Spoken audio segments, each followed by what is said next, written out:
नमस्कार मंडळी, आजच्या दिवसात सुरुवात झाली ती मस्तपैकी उन्हाकडे बघून. उन्हाकडे बघितल्यावर पुन्हा बघितलं माझ्या चप्पलीकडे, तर चप्पल लय घाण झालेली होती. त्यानंतर गेलो बाहेर, तर काय आपली कुत्री होती मस्तपैकी खेळत बसलेली बाहेर. त्यानंतर म्हणलं आता जावं आपल्या दुकानावर कामधंद्यावर. गुळणा केला आणि मस्त म्हणलं आता थोडा नाश्त्याचा बेत करावं, कारण नाश्ता आणून ठेवलेला होता मी. नाश्ता करायचाच होता, लय वेळ झाला थांबवून ठेवलं होतं, पण आता करून घ्यावं पटपट. मस्तपैकी नाश्त्यावर ताव हाणला आणि राईस बी एकदम मस्त लागते ना, रोज खातावं, पण त्यामुळे आपल्याला आवडतंय. मस्तपैकी गिरायका संग जरा गप्पा गोष्टी मारल्या.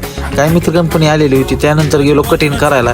गेल्यावर म्हणलं जरा आपल्याला लांब जायचंय ना, त्यामुळे थोडं फ्रेश होऊन जावं. आपण रस्त्यावर असतो आपण बसलेलं, त्यामुळे ते आपल्याला धुराळा वगैरे चेहऱ्यावर बसलेला असते. त्यासाठी सगळ्या गोष्टी कराव्या लागतात आपल्या. मस्तपैकी केल्या. रात्री बबलू शेटला भेटला. बबलू शेट बी लय दिवसाने आलते आपल्या पैसे. पुन्हा काय म्हणलं, जारची कंडिशन अशी झाली की जारच कमी पडायला लागलीत आपल्याला. पुन्हा गिरायक सगळी शांतच होती, त्यामुळे मस्तपैकी म्हणलं व्हिडिओ काढून घ्यावा. शुभम भाऊ आलते पुन्हा. गिरायक शांत म्हणत तर शुभम भाऊ आले. त्याच्यानंतर आले आमच्या गल्लीतले शिरपतरावांसंग